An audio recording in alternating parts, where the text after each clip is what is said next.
Big TV భక్తి సమాచారం WhatsApp ఛానల్లో జాయిన్ అవ్వండి. అన్ని విశేషాలు ఎప్పటికప్పుడు తెలుసుకోండి. శివుడు ఐశ్వర్య ప్రదాయకుడు అని అంటూ ఉంటారు కదండి. మరి శివుడిని పూజించడం వల్ల ఐశ్వర్యం ఎలా లభిస్తుంది? శివుడు పంచభూత కారకుడు అని మనం అనుకున్నాం. ఇప్పుడు పంచభూతాలలో ఐశ్వర్యం కూడా ఉంటుంది. లక్ష్మి అందరి దగ్గర ఉంటుంది. సాక్షాత్తు ఆది దేవతలు ఇద్దరే, ఒకటి శంకరుడు, పార్వతి. వారి తర్వాతనే ఈ భూమండలంలో అన్నీ ఆడామగగా మారిపోయినాయి. జంతువులు, జీవులు, దేవతలన్నీ కూడా వాళ్ళ ద్వారా తర్వాతనే వచ్చినాయి అనేది మనకు నానుడి ఉంది.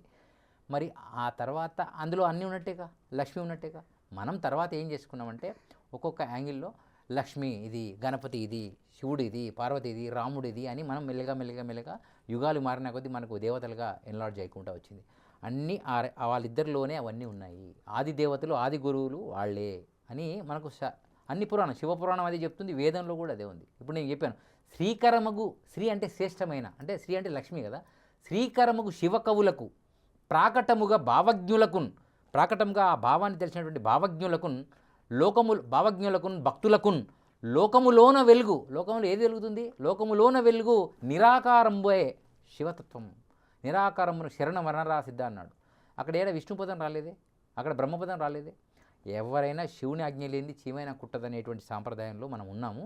ఆ శివారాధనే రేపు నిన్ను సర్వోన్నత న్యాయస్థానానికి తీసుకెళ్లేటువంటి పరిస్థితి వస్తుంది. ఇవి శివభక్తులకు ఆవశ్యకం.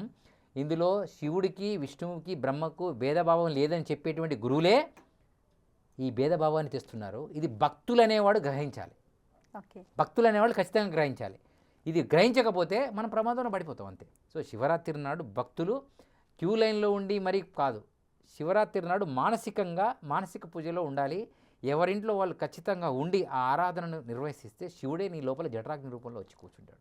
ఇక్కడ వచ్చి ఉంటాడు ఆయన, అంతే కదా, ఏ మార్గం లేదు. ఇది శ్వాస రూపంలో అమ్మవారు నీతో ఉంటుంది. శ్వాస పోతే అయిపోయినట్టే. ఎంత పెద్ద శరీరమైనా శ్వాస పోయిందంటే అయిపోయినట్టే. సో ఆ శ్వాస రూపంలో ఉన్న అమ్మవారు, శరీరంలో ఉన్నటువంటి అయ్యవారు కలిపితేనే ఈ యొక్క శరీరాలు ఈ భూమి మీద ప్రకృతి జీవన విధానం అంతా వచ్చింది. అన్ని జీవరాశులకు అధికార పురుషులు వాళ్ళే.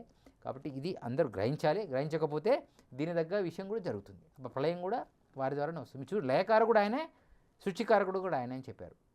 అతన్ని మనం విశ్వకర్మ అనకుండా శివుడు అంటున్నాం అంతే. ఇప్పుడు సూర్యుడు ఉన్నాడండి, సూర్యుడు, భాస్కరుడు, ప్రభాకరుడు, ఇంకా రవి నామాలు ఉన్నాయి కదా.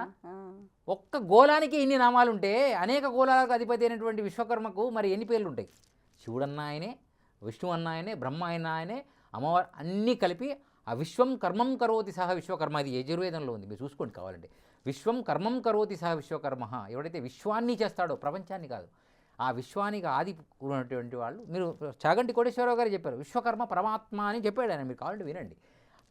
దీన్ని పక్కకు పెట్టిన కారణంగా ఈరోజు ఇన్ని ప్రయత్నాలు మనకు జరుగుతాయి. దాన్ని ముందుకు తెండి, సత్యం ముందుకు తీసుకురండి.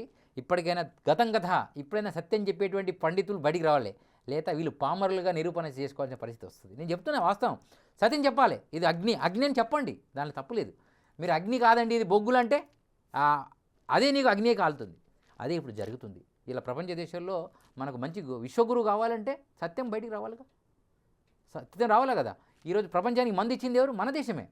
ఇలా ప్రపంచ గురువు కూడా మనమే అవుతాం. తక్షశిల యూనివర్సిటీ ఇక్కడే స్టార్ట్ అయింది. 6 నెలలు కాలినాయి మన గ్రంథాలని, అయినా మనం ఇంకా గట్టిగా గ్రంథాల గురించి మాట్లాడుతున్నాం. ఇలా నేను ప్రణవవేదం గురించి అంటే మీరు ఒక మాట చెప్పారు. ఇప్పుడు ఏమన్నారు? ప్రణవవేదం ఎక్కడిదని? ఓం కృతికి సమానం ఒక్కటి కాబోదు, ఓం కృతికి సమానం ఒక్కటి కాబోదు, లింగవచనమిందు లేనే లేదు, ప్రణవమందు నిలిచే 14 లోకాలు, కాళికాంబహం సకాళికాంబ. ఓం అనే ఆకృతికి మించినటువంటి శబ్దార్థము ఈ ప్రపంచంలో ఏది లేదు.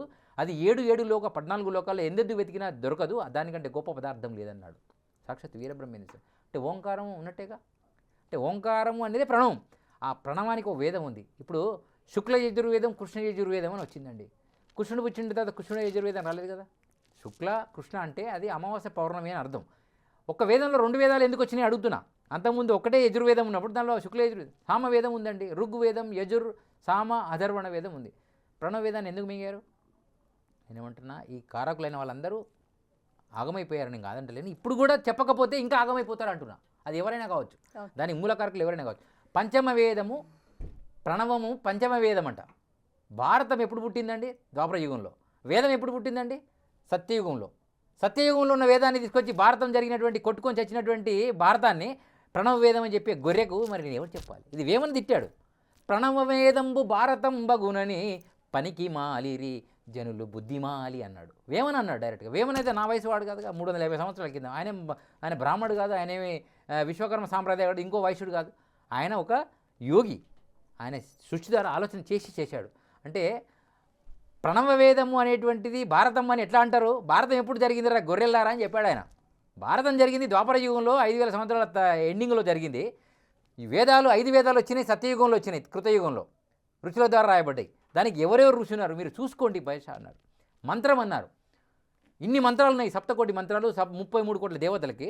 గలమునందు నిల్ప గాయత్రి మంత్రంబు, గలమునందు నిల్ప గాయత్రి మంత్రంబు, బడవ మాంత్రికులతో గొడవ ఏల, సూత్రధారి ముక్తి చూపగా నోపడ, కాళికాంబ హంస కాళికాంబ.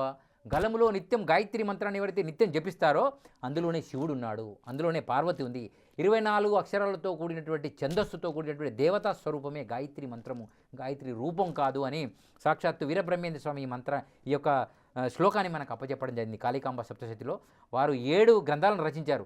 కాళికాంబ సప్తశతి, వీర కాళికాంబ శతకము, కాళీ మకుటకందము, సిద్ధగురు బోధ, కాలజ్ఞానము, కాలజ్ఞాన తత్వాలు. జై శ్రీరామ్, భారత్ మాతాకి జై, జై గురుదేవ్, హర హర మహాదేవ్. చాలా సంతోషం అండి. మీ అమూల్యమైన సమయాన్ని కేటాయించి ఎన్నో విషయాలు, ఎన్నో అంతరార్థాలని సవివరంగా శాస్త్రీయంగా మాకు తెలియజేసినందుకు ధన్యవాదాలు. ప్రేక్షకులకు మరొకసారి శివరాత్రి శుభాకాంక్షలు. ఇది ఇవాల్టి ప్రత్యేక కార్యక్రమం. మరో కార్యక్రమంలో మళ్ళీ కలుసుకుందాం. అంతవరకు సెలవు. నమస్కారం. For more videos like this, subscribe Big TV channel.